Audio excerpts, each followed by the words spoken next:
The headlines this morning, we'll be taking a look at the Punch newspaper. We also have Vanguard and not forgetting This Day Nation and of course the Explainer. Beginning with the Punch newspaper, Senate reconvenes today as Electoral Act triggers uproar. The Senate will on Tuesday today hold an emergency plenary session amid rising national outrage over its handling of amendments to the Electoral Act, particularly the controversial decision to drop the clause mandating real-time electronic transmission of election results. The ordinary sitting, convened less than a week after the passage of the Electoral Act Amendment Bill 2026, comes as pressure mounts from civil society organizations and opposition figures, labor unions, professional bodies, regional leaders, and a swelling youth movement that has taken its anger to the gates of the National Assembly.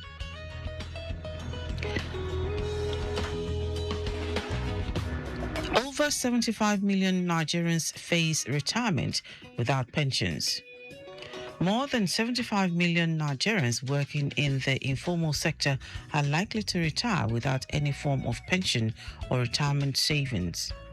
The Director General of the National Pension Commission, Omolola Oluwarun, said.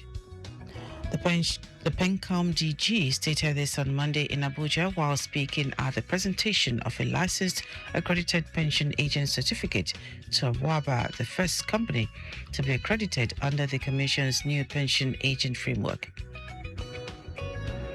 CBN NCC proposed instant refunds for failed airtime and data. The Central Bank of Nigeria and the Nigerian Communications Commission have proposed that customers must receive refunds within 30 seconds for failed airtime and data purchases to curb persistent billing complaints in the telecommunications sector. This was indicated in the exposure draft of the joint CBN-NCC framework for resolution of failed airtime and data purchase transactions, which was published on the website of the CBN on Monday.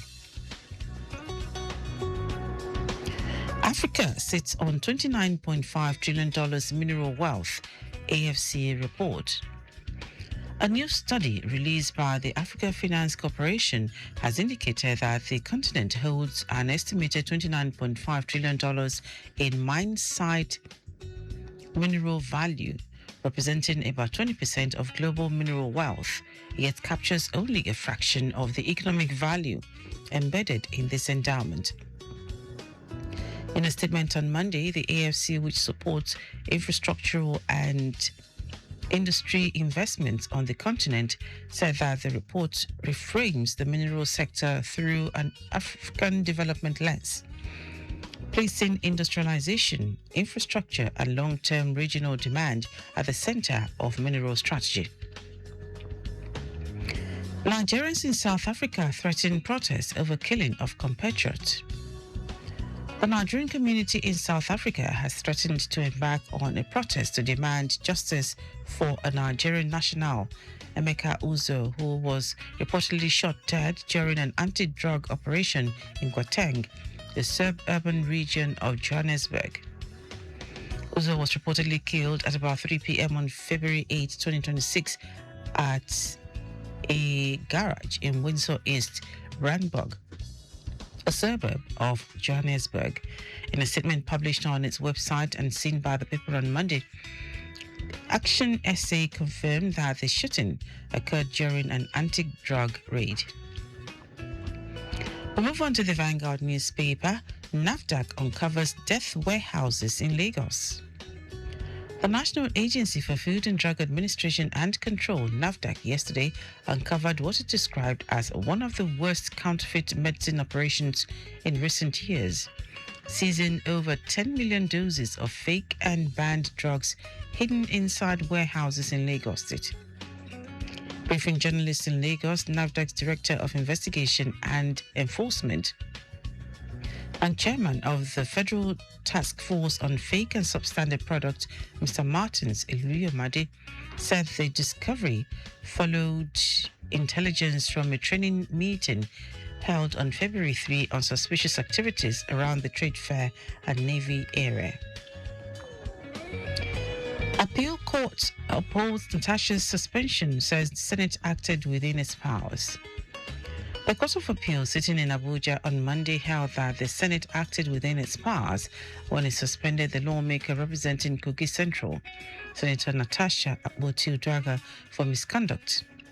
The appellate court, in a unanimous decision by a three-member panel of justices, said it was satisfied that neither the appellant's parliamentary privilege nor her constitutional rights were breached as a result of a suspension from the Senate.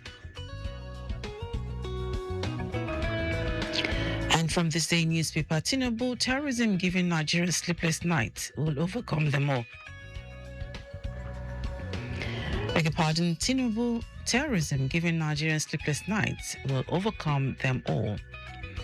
President Bola Tinubu yesterday painted a gloomy picture of the security situation in the country, saying terrorism is giving him and other Nigerians sleepless nights. Tinubu, however, was quick to declare that Nigeria would defeat terrorism and banditry, describing the security threats as unacceptable and alien to the country's core values. Speaking while declaring open the second National Economic Council Conference at State House Conference Center, Abuja, Tinubu assured Nigerians of his administration's resolve to strengthen the country's security forces and restore peace across affected communities. Move on to the nation. Tinubu in talks with AFRICOM commander and U.S. envoy. President Bola Ahmed Tinubu yesterday hosted a high-level delegation from the United States Africa Command, AFRICOM, at the State House, Abuja. The delegation was led by its AFRICOM commander, General Davin Anderson. The President's Special Assistant on Social Media, Dada Olusegun, announced the visit, which had in attendance top security leadership, in a post on his X handle. Shettima to governors, make growth touch every Nigerian. Vice President Kashim Shettima on Monday urged governors of the 36 states, ministers and other public officials to pursue an inclusive economic growth model that filters down to the everyday lives of Nigerians, warning that the government's mission would remain incomplete if progress does not translate into dignity, opportunity and hope for citizens across the country.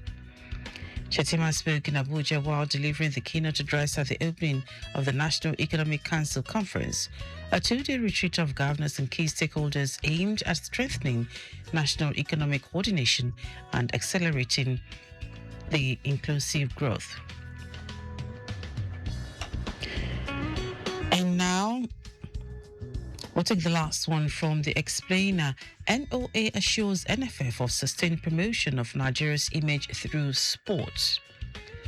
The National Orientation Agency, NOA, will continue to support and partner with the Nigeria Football Federation to promote the image of Nigeria and bring pride to the country through football and other sports.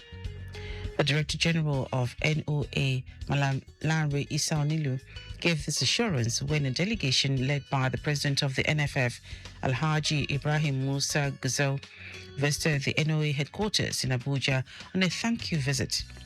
The NOA and NFF undertook a partnership to promote the National Identity Project through Nigeria's participation in the Africa Cup of Nations AFCON tournament. Well, that's it. You can pick up a copy of any of the daily Scan Online to read more. Also, interact with us via our social media platforms on X, Lagos Traffic 961, Instagram, Lagos Traffic Radio 961, Facebook, Lagos Traffic Radio 96.1 FM. You can also subscribe to our YouTube channel, Traffic Radio 961, and follow me across social media at Dele Agadumo.